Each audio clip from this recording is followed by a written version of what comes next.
एक सिग्नल और कश्मीर की बर्फीली पहाड़ियों के पीछे छिपे 3 खूंखार आतंकवादियों का खेल खत्म। ये कहानी किसी फिल्म की नहीं बल्कि भारतीय सुरक्षा बलों के एक ऐसे ऑपरेशन की है जिसका नाम था ऑपरेशन महादेव। सोचिए जरा, पाकिस्तान अपनी स्पेशल फोर्स को ट्रेनिंग देता है कि वो भारत में आतंक फैलाएं और वो यहाँ आकर हमारे जाबाजों के हाथों गेम ओवर करवा लेते हैं। इसे कहते हैं दुश्मन के पैसे पर ऐश करना। आपको क्या लगता है? कमेंट में जरूर बताएं। और जैसे ही ये सिग्नल महादेव पर्वत के पास एक्टिव हुआ, शुरू हुआ भारतीय सेना, सीआरपीएफ और जम्मू कश्मीर पुलिस का ज्वाइंट मिशन ऑपरेशन महादेव। नाम ही काफी है ये बताने के लिए अंजाम क्या होने वाला था। उसे पकड़ा गया गोली या बारूद से नहीं बल्कि एक चाइनीज खिलौने जैसे दिखने वाले रेडियो से निकली एक छोटी सी बीप की आवाज ने। आतंकियों का सबसे सीक्रेट हथियार ही उनकी मौत का कारण बन गया। सरकार ने इन आतंकियों को झुन्नम का 1 वे फ्री टिकट दे दिया है। जो भी भारत की तरफ आंख उठाएगा उसे ऐसे ही फ्री वे यानी 1 वे फ्री टिकट मिलेगा। अगर आप सहमत हैं तो कमेंट में जय हिंद जरूर लिखें।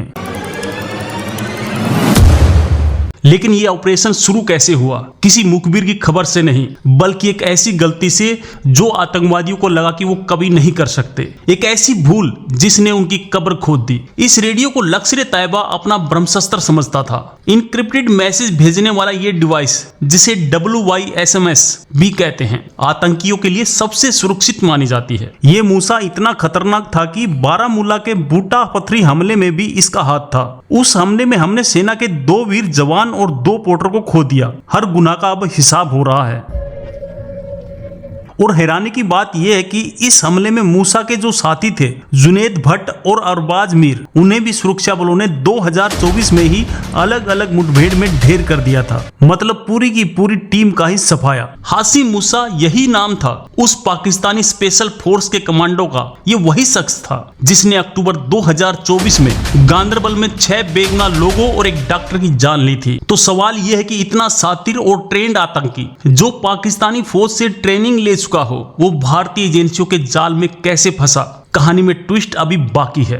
और जो बात आपके होश उड़ा देगी वो ये है कि ये मास्टरमाइंड कोई आम लड़ाका नहीं बल्कि पाकिस्तानी सेना की स्पेशल फोर्स का एक ट्रेंड पैरा कमांडो था। जी हाँ, एक फौजी जो आतंकी बन गया था। आतंकियों का सबसे बड़ा सीक्रेट था उनका कम्युनिकेशन। उनको लगता था कि चाइनीज अल्ट्रा रेडियो को कोई ट्रैक नहीं कर सकता, लेकिन वो भूल गए थे कि ये नया भारत है। यहाँ टेक्नोलॉजी का जवाब टेक्नोलॉजी से ही दिया जाता है। मारे गए इन आतंकवादियों में एक वो था जिसका नाम सुनकर ही पूरी घाटी कांप उठती थी। ये कोई छोटा मोटा आतंकी नहीं था, ये था पहलगाम हमले का मास्टरमाइंड। कहते हैं ना, पाप का घड़ा एक दिन जरूर भरता ही है। मूसा और उनके साथी चाहे जितने भी सातिर हों, चाहे पाकिस्तान की फौज की ट्रेनिंग ही क्यों न ले रखी हो, जब देश के जवान बदला लेने पर आते हैं तो कोई नहीं बचता। ये चाइनीज अल्ट्रा रेडियो एक खास फ्रिक्वेंसी पर काम करता है जिसको पकड़ना बहुत ज्यादा मुश्किल होता है, पर भारतीय एजेंसियों ने इस टेक्नोलॉजी को डिकोड करके आतंकवादियों के पूरे नेटवर्क की ही कमर तोड़ दी है। ये हमारे गुमनाम हीरोज की ताकत है। ऑपरेशन अभी खत्म नहीं हुआ है।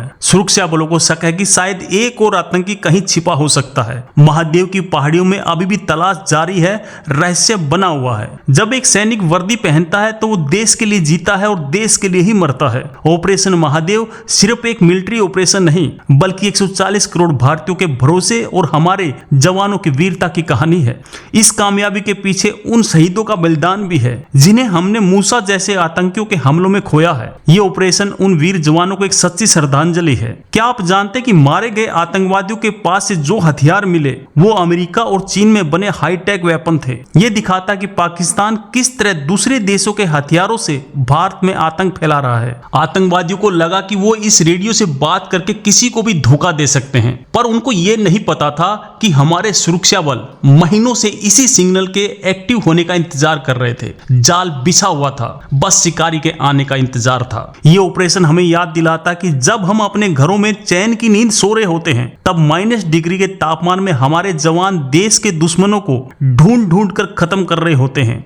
उनकी हिम्मत को एक सलाम तो बनता है। पहाड़ों में छिपे हाशिम मूसा और उनके साथियों को लगा कि वो सुरक्षित हैं, पर ऊपर आसमान और नीचे धरती से महादेव का त्रिशूल उनकी तरफ बढ़ रहा था और उनको तो भनक तक नहीं लगी थी। ये सिग्नल मिलते ही भारत की सबसे घातक टीमों ने उस पूरे इलाके को घेर लिया। आतंकियों को अंदाजा भी नहीं था कि वो जिस टेक्नोलॉजी पर भरोसा कर रहे हैं, वही उनकी लोकेशन दुनिया को बता रहा है। इस कहानी पर आपकी क्या राय है? हमारे जवानों की बहादुरी के लिए एक लाइक और शेयर तो बनता है। जय हिंद, जय भारत, बहुत बहुत धन्यवाद।